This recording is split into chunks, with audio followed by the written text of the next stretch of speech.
Habla el pastor Héctor William Romero de la Iglesia Bíblica Ríos de Gracia, Bautista Reformada, en la ciudad de Medellín.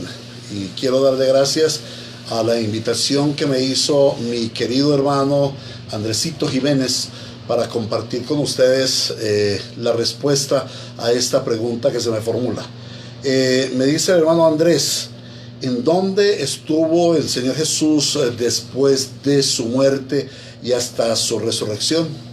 Muy bien, mis amados hermanos, este es un tema bastante controversial debido a que no hay una claridad, no hay una palabra explícita en donde nos enseñe justamente en dónde estuvo nuestro Señor Jesucristo en ese tiempo. Pero no solamente podemos mirar lo que dice un texto o específicamente, sino que debemos remitirnos a toda la teología bíblica, a todo el contexto de la palabra de Dios.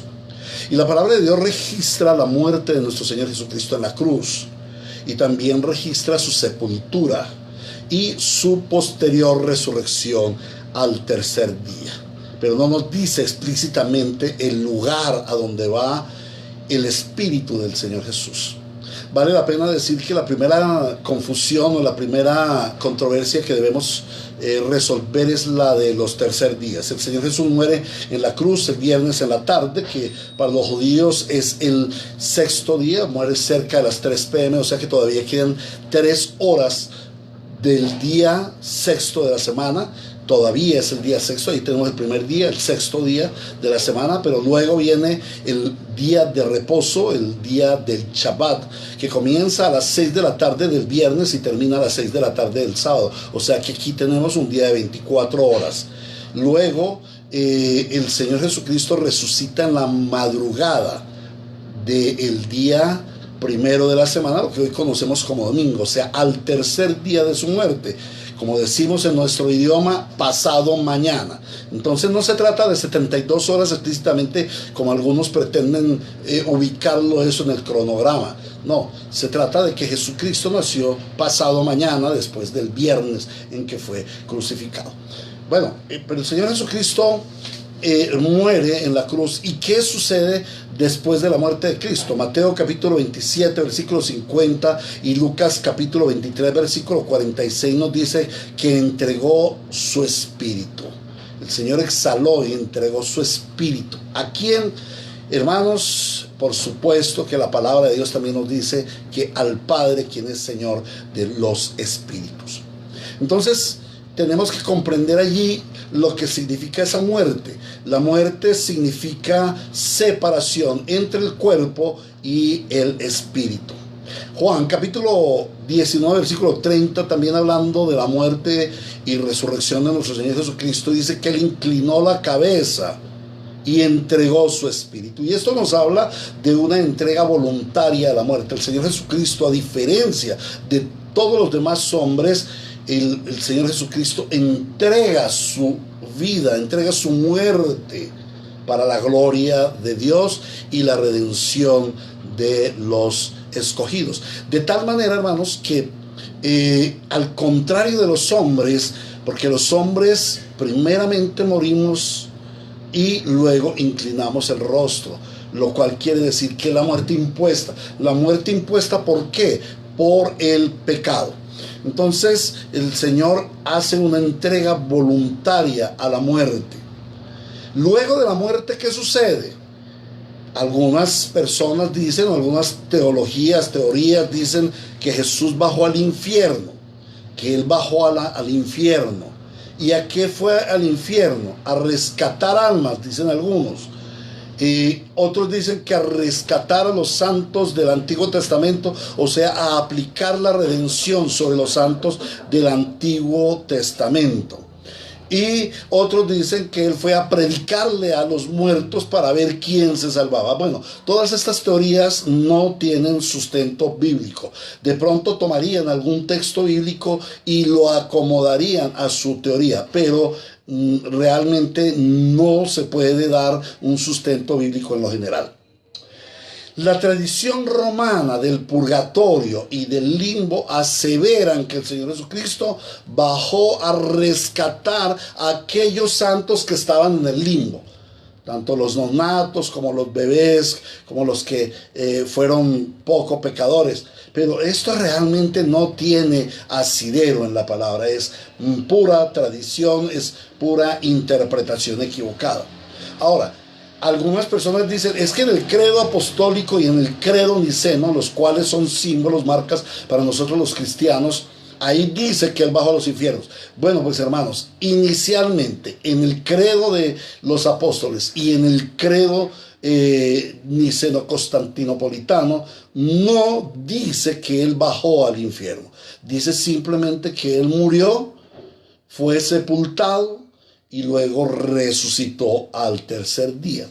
El asunto de que por qué el credo niceno-constantinopolitano dice que Jesús bajó a los infiernos fue una adición que se le hizo posteriormente a este credo.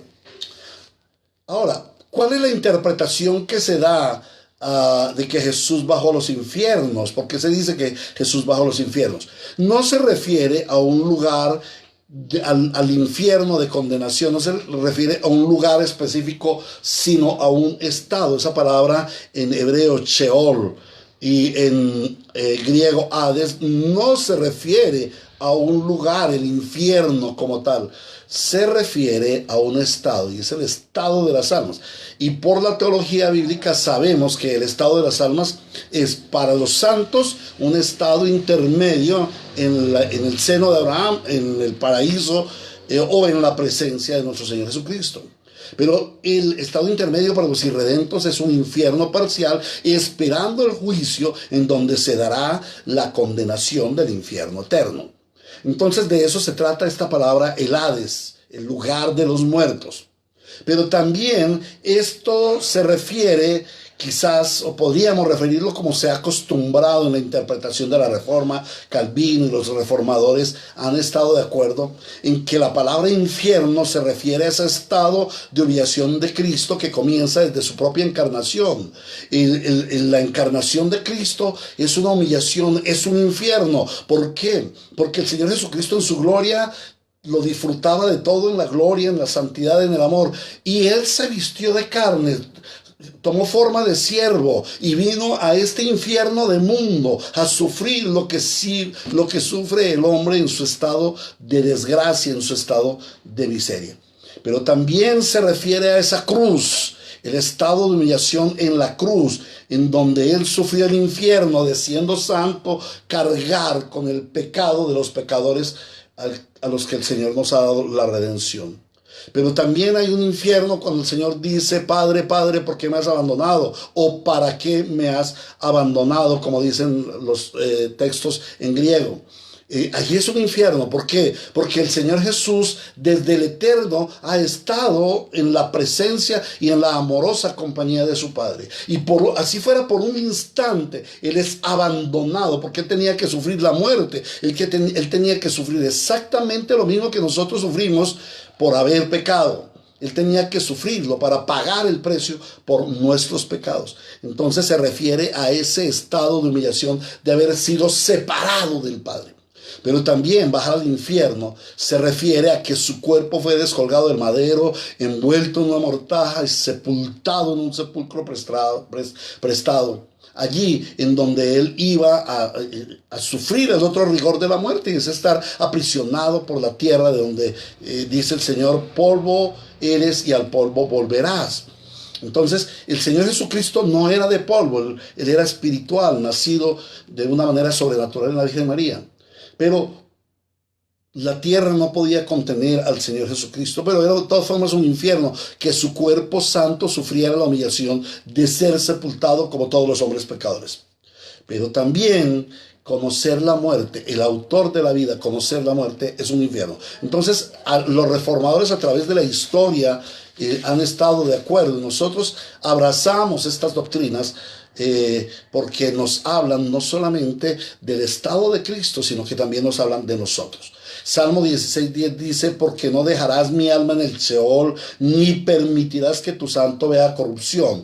Y segunda a los Corintios capítulo 5 versículo 8 dice, quisiéramos estar ausentes del cuerpo y presentes al Señor. En primer lugar, el Señor desde el Salmo 16 ya previene que el Señor Jesucristo no iba a ver la corrupción de bajar al infierno, al lugar corrupto donde los corruptos, pecadores, van a pagar el precio de sus pecados, la muerte eterna. Entonces el Señor Jesucristo no iba a permitir, el Padre no iba a permitir que su santo cuerpo viera su santo ser, su Hijo en el Espíritu viera esa corrupción. Él va al Padre, lo mismo que dice 2 Corintios 5:8. El Señor Jesús, como primogénito de los resucitados, su cuerpo baja al sepulcro, sí, por 3 días, pero su espíritu retorna al Padre en ese estado intermedio, como lo dice nuestra teología.